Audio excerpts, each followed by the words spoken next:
And my guest now is one of the distinguished citizens of the United States of America, Commander Jack Lousma, whom you remember for many reasons, not the least of which he was the commander of the 3rd Space Shuttle flight. Commander Lousma, welcome.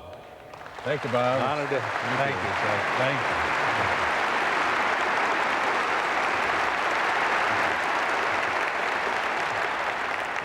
I cannot resist a little ethnicity here. Here is a great man because he is a 100% Holland Dutchman.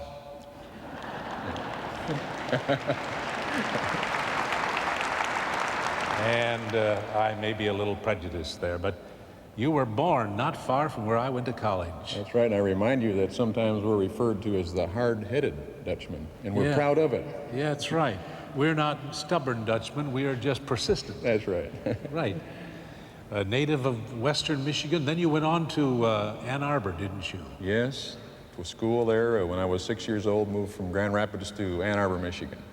So, you graduated from Michigan, and you went on into a career in the Marine Corps, right? Yes. What are the exciting things about your space experience? Let's see, you were in the Space Lab program, That's weren't right, and about 10 years ago, we launched a space station, and it was called the Sky Lab. I was there for about 2 months, and I was thinking that this looks like a space station right here. Maybe we should ask these people if they would like to go.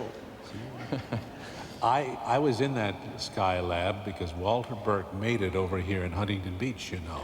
He invited me to go into that thing, so I can relate to that big tank.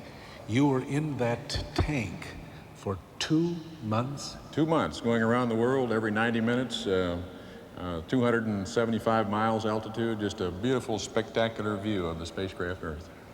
What is the most exciting memory you have of those 2 months in space? Well, obviously the getting there has to be exciting. The launch is memorable, and so is the reentry. But I think that while we were there, the events that stick out in my mind are the spacewalks. A spacewalk is just a spectacular experience, and we had the opportunity to do several of them, to look at the world as an entire ball, and to ride on that spacecraft high above the Earth. Why do they call it a walk when it seems to me that you really float and fly more than walk? It's a float, you're right. It's maybe a misnomer. It's a spacewalk, as we call it, though. But I think that's maybe because it relates to people better here on Earth. We can't picture floating, although you would love it, to be weightless, to be able to do flips and tumbles all the way across this great space. But we call it a walk. You carried your Bible with you then, didn't you? I did. My Bible has traveled further than most Bibles. Read it every day in this Sky Lab? I was able to read my Bible and talk to God in the Sky Lab every day, just like I can do right here on Earth. And didn't you communicate from the lab to your Sunday school class? I did. I had a Sunday school class of boys back in Texas, and every Sunday I would pass along greetings to my class and tell them to behave and tell them I remembered them. Applaud him for that. I think that's marvelous. It's wonderful.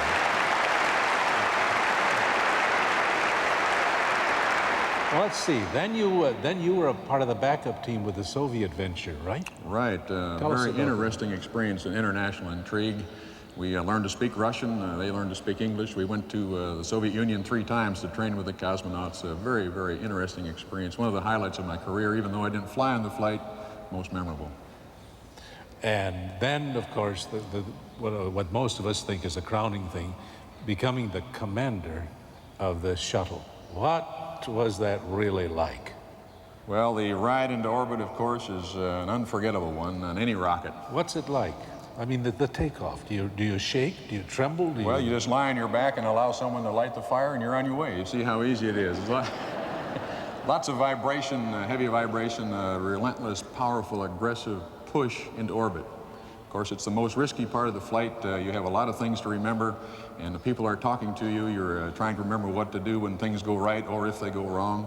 But spectacular ride as the sky turns from a light blue to a deeper, deeper blue and finally into black. And realizing that once we get into space, the sky is always black, even in the daytime. Just a spectacular, exciting ride. But isn't it all pretty well programmed for you? Don't you just sit there and they push the buttons in Houston? No, it's not quite that easy. We have a great deal to do with the spacecraft, making sure that the guidance system is performing properly, that all the systems are working right, to throw certain switches at certain times to make the proper events happen, to be able to take over control and fly it back to the Kennedy Space Center in the event something goes wrong, or to continue into orbit if we lose an engine. There are a number of things to keep in your mind and to do in the event something does go wrong. So it is not so fully computerized, but what there is still room for human error. There certainly is. And that's what the most amazing part, I think, of this whole program has been, that with so many people working in it, that it works so very, very well. Fantastic. You're a man, I know you're a great Christian, you believe in prayer. Have you ever prayed while you were doing your job as the, let's say, commander of the space shuttle? Prayer is a part of my everyday life. I think it's important to communicate with God, to talk to Him and to hear Him speak to us. And certainly when I was in space, I prayed as well as read the Bible that I had with me. Some people I know listening to us, they say, how can you, Jack Lousma, you're a scientist par excellence, you're an engineer, I mean, you're a smart cookie. How come you still believe in God? I think the most important thing that a person can do in life, in profession or personal life, is to develop a close and personal relationship with God, because that's important in directing their life professionally and personally, and I think that's the basis of a satisfying life. Okay, Jack, you have something going for you. You had a Christian father and mother. And so you've been experienced in the Bible, but if there's somebody listening to me and they say, boy, I wish I had the faith that he's got, how would you suggest they could start to go about trying to get that kind of a faith? To me, my belief is a very rational, a very logical one. And I think that's important. It's not emotional with me. And I've had the opportunity to be involved with God's creation, to look out in the universe and see God's handiwork, to be here and walk this earth like all of us have the opportunity to do, and to see His handiwork all around us. And I'm convinced beyond the shadow of a doubt that it had to all be put together by a master creator, a master designer. And my belief in this is logical. And I believe that since God created all the world and all the universe, certainly He would want to reveal Himself to all of us, His creation. That's logical to me.